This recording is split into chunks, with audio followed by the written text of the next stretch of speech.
Should we get started? All right. So, good afternoon, everyone. So I think we can get started. It's about 12:30.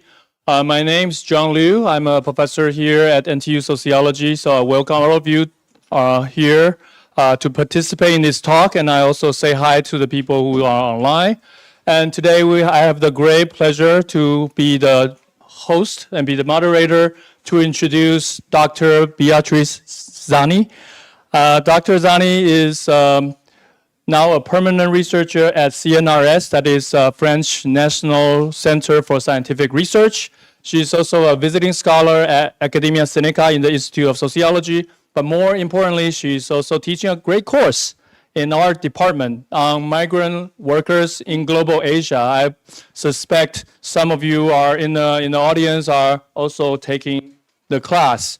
And so we are so honored for her to be here, and she will give us a talk on precarity at sea, migrant labor, deregulation, and the global fish supply chain. So without further ado, please give a round of applause to welcome Dr. Zani.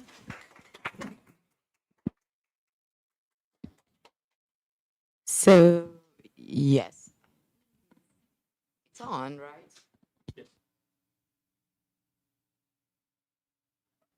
So thank you very much for inviting me to deliver this lecture. I'm very happy.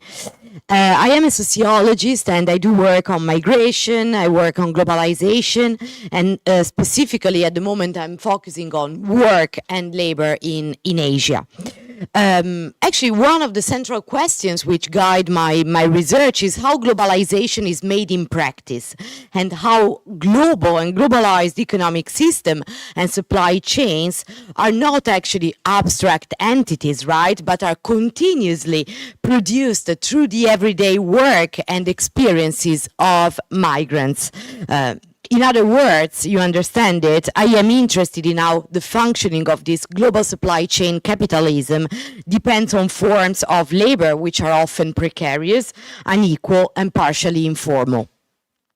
Empirically, I use Asia as a case of study, and specifically Taiwan, Singapore, Indonesia, where migrant labor plays a critical role in sustaining regional and global economies. And in this context, I run a project entitled 4C, so Forced Labor at Sea, which examines the working and the living experiences of Southeast Asian migrant workers who are employed in the fishing and in the shipping sectors across Asian maritime economies, particularly, again, Taiwan, Singapore, and Indonesia. And actually focusing on workers' experiences, we seek to understand how global economic system operates in practice and how migrants themselves are critical, actually, are central to the everyday functioning of globalization. So actually, in today's talk, I would like to build a little bit on those questions by focusing on maritime labor, as you can see from the title, and on one specific form of precarity which characterizes work at sea. So I will discuss how the fishing sectors actually operate through regulatory gray zones, as I named them, and transnational contact zones with different legal regimes, with different labor systems, and actors actually who intersect and work together, cooperating or competing, and how labor, migrant labor, becomes central actually to the everyday functioning of global supply chains. So my first question for you folks is, who does love sushi here? Raise your hand. Right, we all do. Sushi, sashimi, maki, nigiri. Actually, fish proliferate on our worldwide tables in Taipei, in Paris, in New York. Actually, in 2025, the global fish and seafood market was valued at 671 billion USD, which is huge. But actually, behind every piece of salmon or of squid on your plate is hidden a story, not just of oceans and nets, but of human labor, of migration, and of survival. So today, I would like to take you behind the scenes, actually, of this Asian fish supply chain, from bustling ports to distant waters, to see how the this global industry actually works and who makes it working. Asia dominates the global fish industry, accounting for over 70% of global fish production, with China, Taiwan, Thailand, Japan, and Indonesia as leading producers. In particular, Taiwan today has one of the largest distant water fishing fleets in the world, playing a central role in this global fish supply. Yet, as I just said, to understand how sushi and sashimi reach our tables, how fish travels from Asia to Europe or North America, we need to look beyond actually the production itself, and we need to ask, who catches and moves the fish, and under what conditions? Answering this question leads indeed directly to the labor that makes the global seafood industry function. So let's leave Taiwan for a second, and let me take you first to the port of Jurong in Singapore, where I carried fieldwork in 2024. It was almost dawn. It was, I remember it vividly because it was the French National Day, July 14. 5:30 a.m., Jurong was already bustling. It was already very busy. Fishers move around the vessel, yet remain very close to the mooring lines. They do not have the right to leave the port. Nearby, near the fishing port, Jurong, the fish market is preparing for its daily sales. Some fish is ready for local sale, right, at the market. Some other remains frozen and transported to Malaysia, which is not far away. And some will be shipped onward via container vessels to global markets. Interestingly, however, Singapore has no fishing ground nor fishing vessels. Instead, it is a critical hub of transit, both for fish and labor. Most of the vessels there in Jurong Port were Taiwan flagged or owned by Taiwanese companies, but there were also FOC flags of convenience vessels registered in Panama, in Liberia, or in Malta, owned by other Asian fish companies, mostly Chinese, Korean, or Japanese. Many vessels actually that were passing through Jurong came from or were heading towards Taiwan before setting sails to fishing grounds in the northern Pacific, near Japan or near Indonesia, or as far as Argentina or the Mauritius. Here actually in the port, the human dimension of the fish supply chain becomes clear. Around the vessels, I heard conversations in Tagalog or in Bahasa Indonesia, not in English nor in Chinese. The fishers, like Madi, 30 years old from Central Java, or Prince, 25 years old from Manila, are not Singaporean nor Taiwanese. They are migrant workers, right? Mostly from Southeast Asia, the Philippines, Indonesia, and growingly Bangladesh. Their journeys are complex and multi-sided. Madi transited through the Indonesian island of Batam, Indonesia, just in front of Singapore, to board on his vessel in the international waters. Prince flew directly to Singapore. Some others actually transferred between boats in the middle of international waters with no chance to set foot on land. Tanaga from West Java described this experience, and I quote, "I got here from Taiwan 3 days ago, and we are heading to the Indian Ocean. When? I don't know. I obey the orders. I have no idea about the schedule. The captain did not say much. It seems that we are here to get fuel.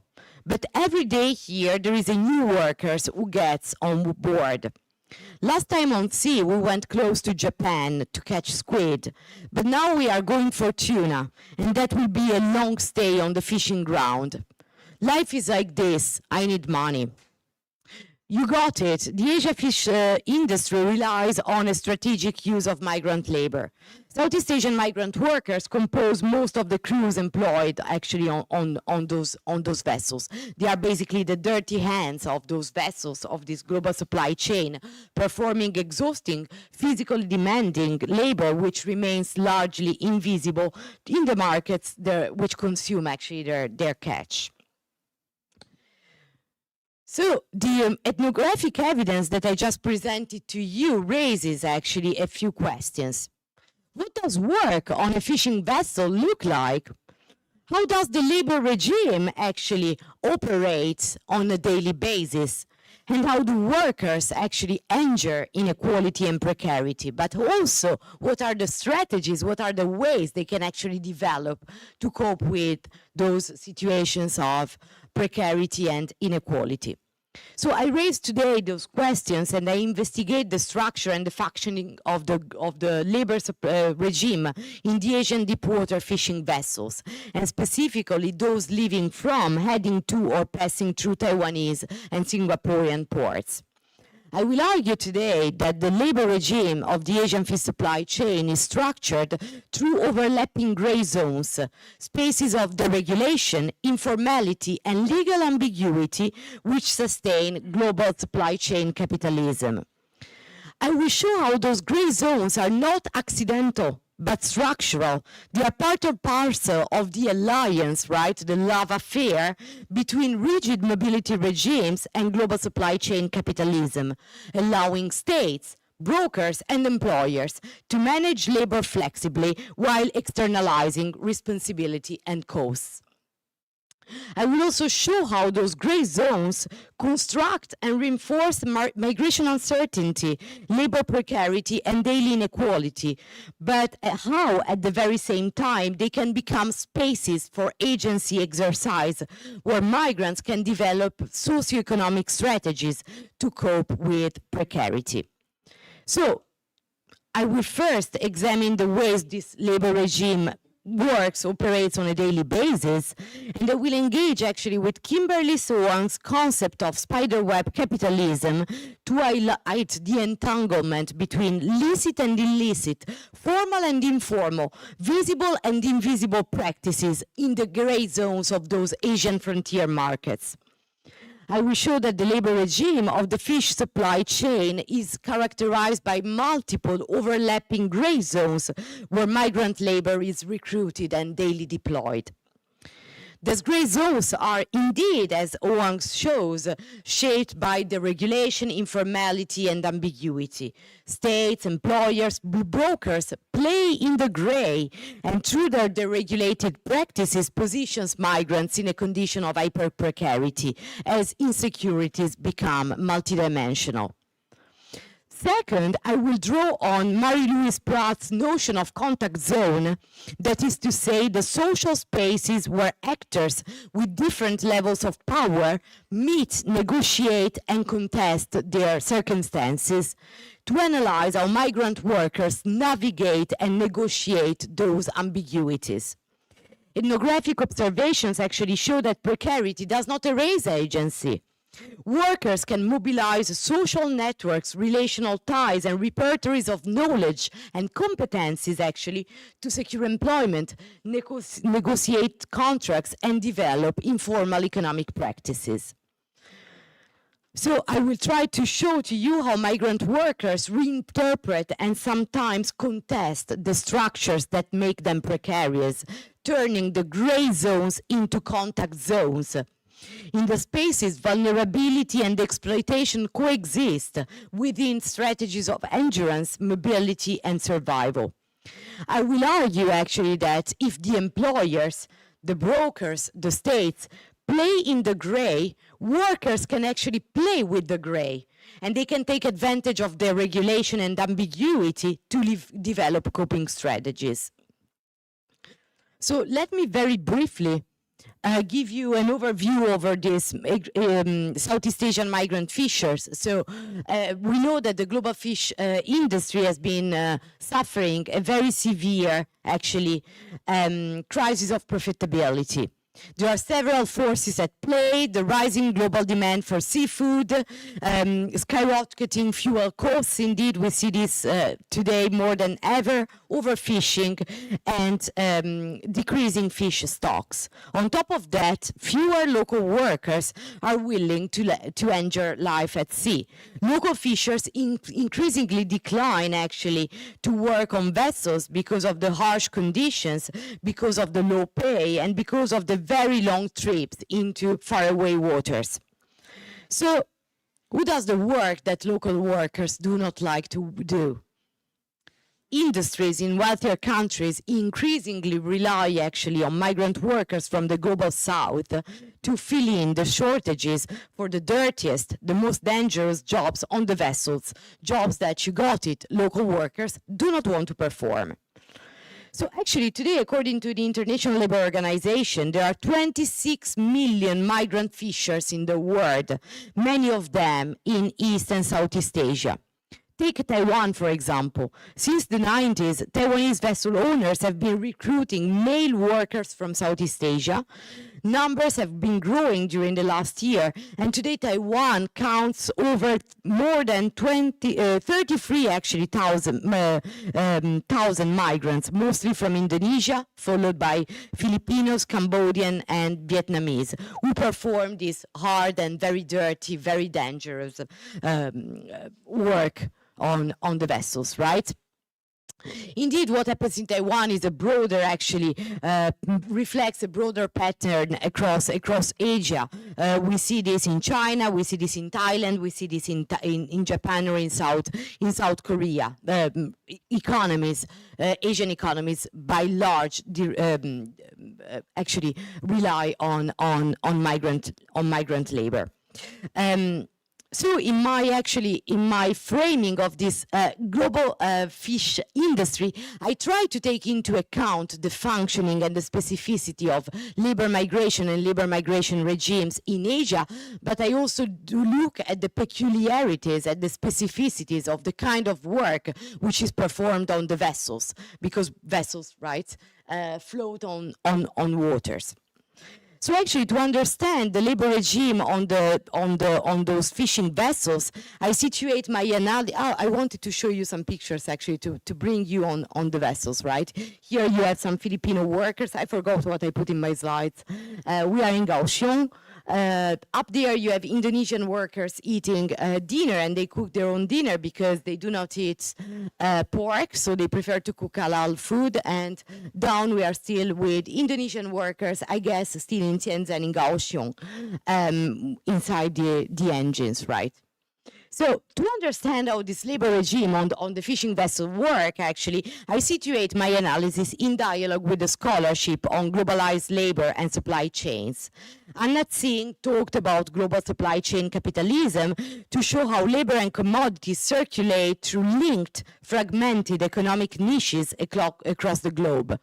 Saskia Sassen reminded us that labor extraction happens at multiple scales, connecting local, regional, and global spaces. Actually, this very complex literature, and I do not want to bore you with this, I want to get into the nitty-gritty of my stories, actually, but helps us to understand how the labor regimes are structured not only by the workplace, but also by state regulations, market forces, and global capitalistic pressures. In Asia, I mean, there has been a growing scholarship about labor migration. There is a growing research actually done on fishing vessels, not only in Taiwan, but across other Asian economies. But this scholarship has so far tended to frame those migrant workers as victims of capitalism, condemned to forms of forced labor, situations of, I quote, modern slavery, or even human trafficking. And those are the very common expressions that we can find within a certain scholarship or in the discourse by NGOs and associations. And actually, I wish to shift a little bit my focus. So I draw on what I explained before on Kimberly Hoang understanding of spiderweb capitalism and of her notions of gray zones to see how these spaces are extremely deregulated, are extremely ambiguous from a legal point of view, and are extremely hierarchical. Indeed, they create precarity, but what I want to look at is how migrants cope with that, how migrants deal with that. And that's where I use the conceptualization of the contact zones. I try to show how workers, how employers, and how markets intersect. how workers can actually contest their conditions of precarity and uncertainties on the vessels. In other words, I want to show that even in precarious, in very isolated and exploitative spaces, migrants can mobilize resources, can develop strategies, and can interact with opportunities, turning those gray zones into contact zones for resistance and coping strategies.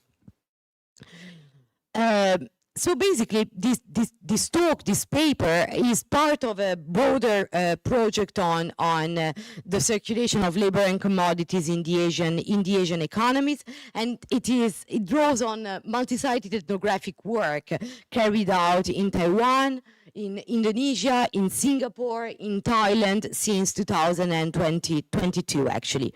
Those places are basically very huge maritime hubs, hosting major fishing and commercial ports which are growingly developing.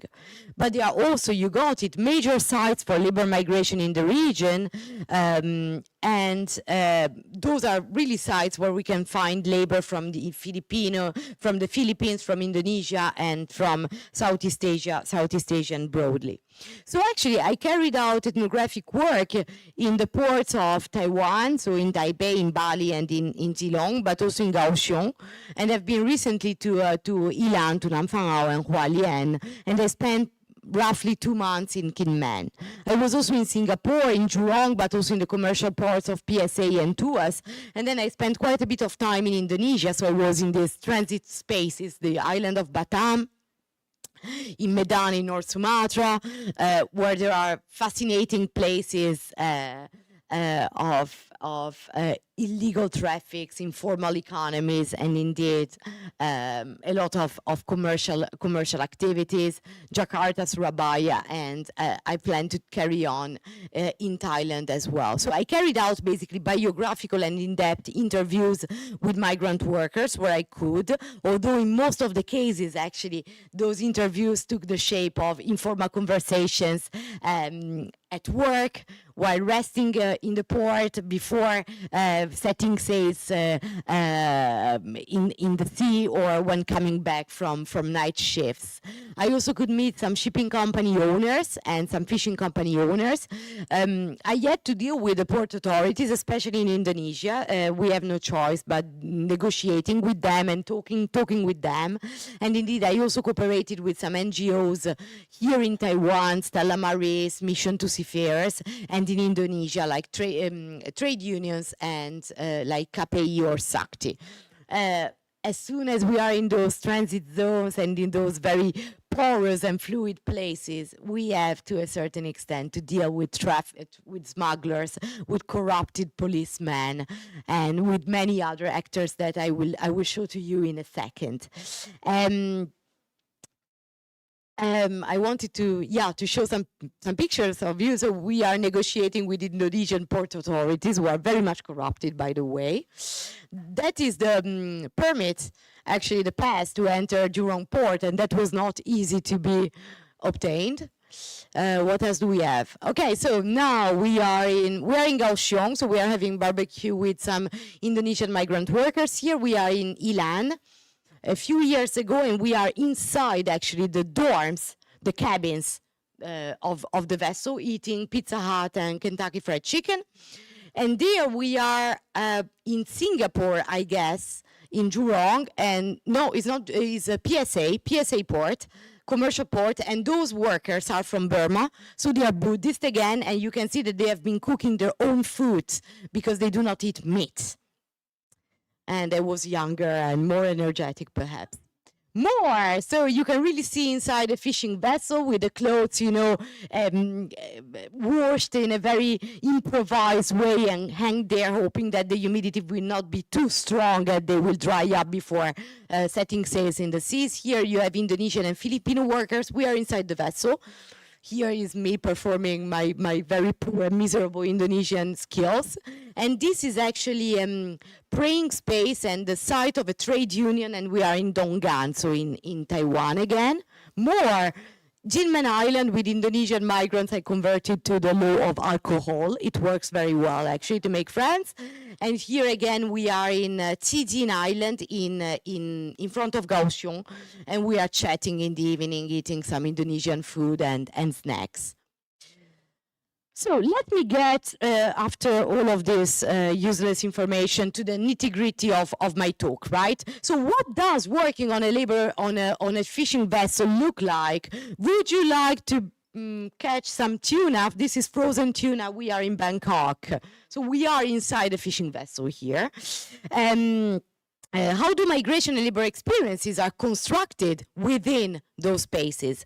So to answer this question, we need to follow those squid jiggers or longliners fishing tuna departing from ports of Taiwan, of Singapore, and of Indonesia. This deep. Let me cut a little bit my talk, otherwise we will stay here forever. So let's enter inside a vessel. Actually, before entering inside the vessel, there is something you might know. What you have to understand here is that migrant workers' journey starts way before setting foot on vessels. Brokers and agencies, my students are here, we have been talking about this very much in class, actually recruit labor in descending countries like Indonesia and the Philippines, arranging contracts and passages actually to the ports such as Singapore, Batam or Kaohsiung. Sending and receiving states rely on those intermediaries to move this very cheap labor, generating profit actually through remittances and labor supply. But in deep sea fishing, actually, those workers rarely step foot on land in the receiving country. They are in the vessels, they float on water. They live and work exclusively on the vessels in those transnational deregulated spaces where fish and labor are both extracted. Their legal and the labor status is shaped partially by national laws, flag state regulations, but also by international conventions like the International Labour Organization 2017 Working Fishing Convention, the C-188. In practice, however, what we understand very, very quickly, actually, is that those laws are unheavily enforced. Contracts are fluid, wage regulations are inconsistently applied, and workers provided very often with very poor educational skills, professional credentials, but also very poor cultural and linguistic resources, often lack in information about their rights and about what they might be provided with from a very legal point of view. This indeed produces uncertainty and precarity along the entire migration pathways, as Rachel Silvi and Rachel Pereñas have also observed in their study of Indonesian and Filipino migrant care workers in Hong Kong and in the United Arab States. Let me give you an example. Alan, 27-year-old, is from the Philippines, and he paid $4,000 to the manning agency to secure a contract on a Taiwanese vessel. But afterwards, once on board, he was asked to pay an additional $100 per month to maintain his job. He didn't expect that. This also happened to Rudolf, way younger, 23 years old, from Indonesia, who paid slightly less. He paid $3,500 actually to the manning agency, but without any previous awareness, he was later required to pay $150 per month for food provision and water supplies on the vessel. Otherwise, he would not eat or drink anything. And I think that 150 euro is quite, dollars is pretty pricey. But that's my personal opinion. Those workers work an average of 16 hours a day, while the International Labour Regulations set the working time between 12 and 14 hours. Moreover, most of their salaries go straight to their families back home. Both Alan and Rudolf signed a work contract, monthly received their salary, but 80% of it goes back to the village.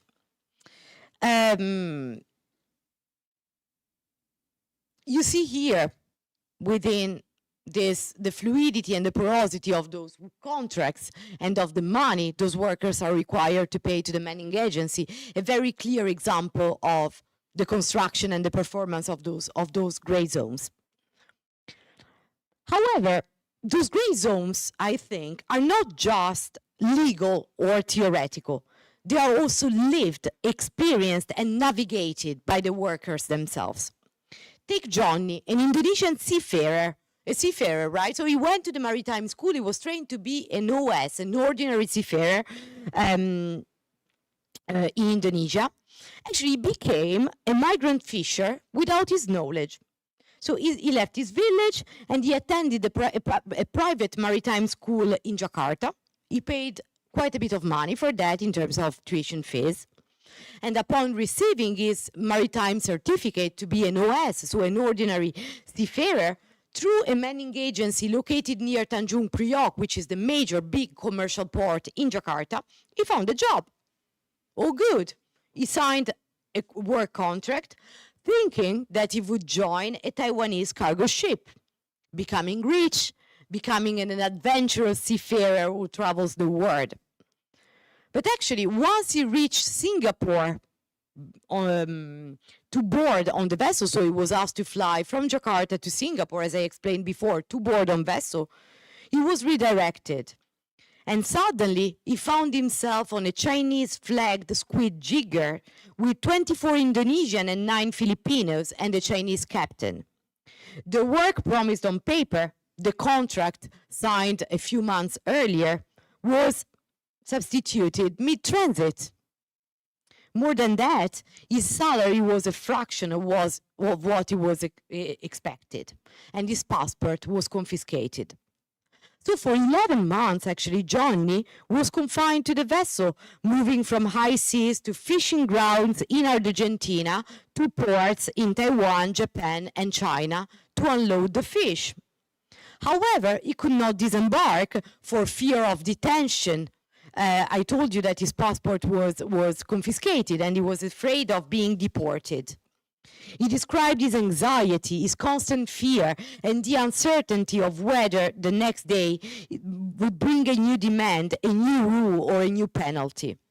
So in cramped quarters, under the head of sun, with the smell of fish and diesel, the crew shared stories, however, joked to ease the tension at work.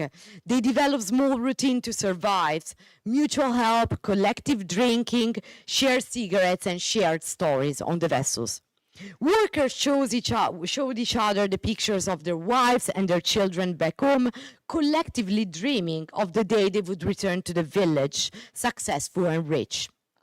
Solidarity and mutual support actually take the shape of very ordinary practices on those vessels within remote fishing grounds.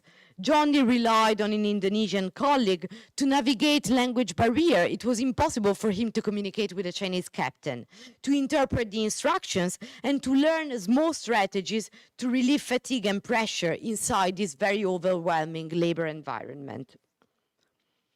What happened to Johnny actually corresponds to this very deregulated and informal,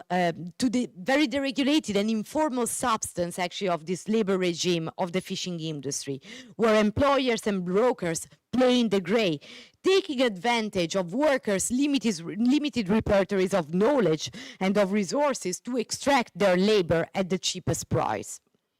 At the same time, migrant workers make choice under extreme uncertainty, negotiating small favors from the captain, sharing tips to avoid conflicts, figuring out how to send remittances without losing too much money, and mentally coping with isolation and risk. In those moments, actually, workers transform those gray zones from spaces of pure exploitation into micro-contact zones where they interact, where they adapt, and where they strategize to exercise and maintain agency, actually, despite hyper-precarity. So the few examples I provided you with illustrate how the labor migration regime at sea is produced and reproduced through the lived practices of those who navigate it, revealing both extreme vulnerability and human ingenuity. And here I come with my main arguments. So the labor regime actually produces what Sylvain Perennias has named the precarity chains, so multiple overlapping layers of uncertainty and fragility across migration, work, and life. Migrant workers are certainly vulnerable to employers, to brokers, to debt, and the cycle often repeats. Low wages abroad, debt repayment at home, and the need for more work later on. But how can those workers cope with precarity? Migrants actually can mobilize resources, so knowledge and social ties to navigate those gray zones. Their ambitions and the sense of what they keep on repeating and repeating again, I have no choice but, allow them actually to turn precarity into strategies for survival, mobility, and hope. If for Johnny, I presented to you before, becoming a fisher was a forced coincidence, right? Or for Rudolph, it was necessary to make better money. For other workers, it was also a deliberate choice. Despite disillusionment over abrupt contractual changes and harsh conditions, many continue, many carry on working. Rudy from Central Java told me, becoming a fisher is a choice, a hard choice, but it pays better than a job as a farmer or a taxi driver in my village. I will keep on, I will carry on until I can, until my hands and my arms can manage this work.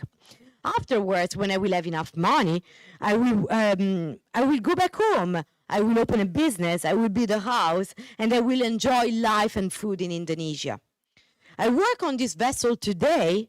I worked for a Korean company yesterday, and before even for a Taiwanese company. I look for employment, and I'm not scared to change company if I find better opportunities elsewhere. Here, agency is exercised within the very gray zone created by the employers and demanding agents. Along the multiplication and the diversification of mobility pathways and labor experiences, migrant workers capitalize repertories of knowledge, social resources and competencies, and deploy those to maximize gain, navigate multiple employment options, negotiate wages, and find better positions. These resources emerge from networks that span across nationalities, vessels, and positions, fellow migrants, diasporic groups, brokers, captains, and even company owners. For instance, Indonesian Mahdi explained that he found his current job thanks to a Taiwanese captain, actually, he had worked with before.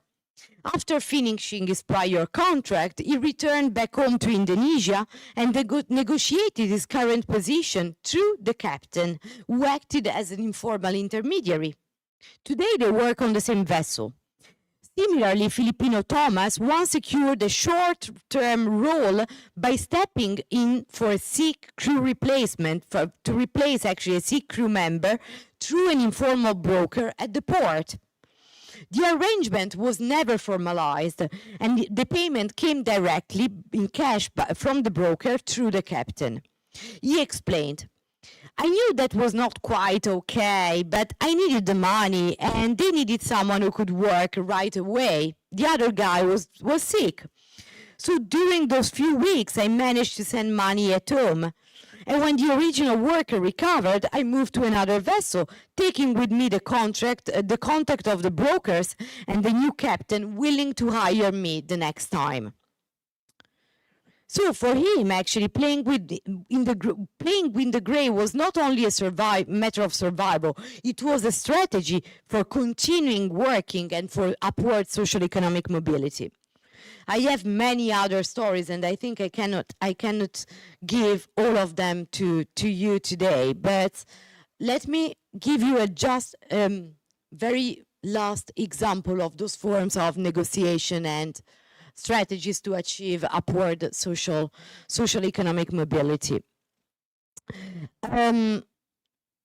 Beyond those daily strategies, actually, it is interesting to see how workers can also develop some formal economies on boards and some sort of transnational labor transactions. Actually, In Jurong Port or in Tanjung Balai in Indonesia, migrant workers and diasporic communities actually use to pass goods through the port barriers. You see, this is Jurong, for example. So in the night, they pass some commodities. Food, toiletries, SIM cards, electronics, pork, meat, fish, or even alcohol that the workers actually will carry with them during their long journeys. These items are afterwards collected or redistributed at the next port they will moor at. You see, inside the containers or inside their cabins, they can hide some things. Jay, a 29-year-old Filipino worker, explained to me, it's a good way to get some cash. If I weren't a fisherman, actually, I would never have the chance to make money out of this. At the end of the day, through this informal business, I can earn up to 300 or 400 USD per month, almost matching, actually, my vessel's salary. This small-scaled, actually, invisible business actually enables migrants to make money and to increase their salary. More than that, commercializing goods become for them a matter of social prestige as soon as commodities land to their home villages. Cosmetics, food provision, clothes, electronics, whether first or second hand, imported from China, from Korea, from Singapore, embody modernity, urbanity, consumerism in rural areas in Indonesia or the Philippines. More than that, filling in local market gaps and needs, they support the imaginary and the representation of those migrant workers as adventurous seamen and rich world travelers. More than that, I could give you more examples of those informal economies, but a last element. It is not uncommon for certain migrant workers, actually, to cooperate with manning agencies to make profit. Migrants whose mobility and labor experiences are longer and more diversified could actually capitalize stronger repertories of knowledge, of resources, whether social or linguistic. Their professional skills are stronger, and so are their linguistic competencies and knowledge of the system, right? So they can serve as sponsors, as they say, who recommend prospective migrant workers to local manning agents seeking supplies of labor. Ari, for example, from Tegal in central Java, I met in Hualien, while working as a migrant fisher in Taiwan, recommended more than 50 fellows from his own village, Tegal, to the aid agency, earning 1 million rupias, which is roughly 2,000 kwai Taipei, per person recommended. So imagine 50 people, 2,000 kwai per person. It's quite a bit of money. Having worked on China and Taiwan flagged vessels, he can speak a few sentences of Mandarin and helps not only to connect prospective migrant workers to the manning agency, but also helps a little bit with paperwork and translation. I could give you more examples, but I cannot today. But I think I provided you with some illustrations and some stories of how those gray zones are creatively turned into contact zones. I will try to conclude here. More pictures inside the vessels, in the kitchen.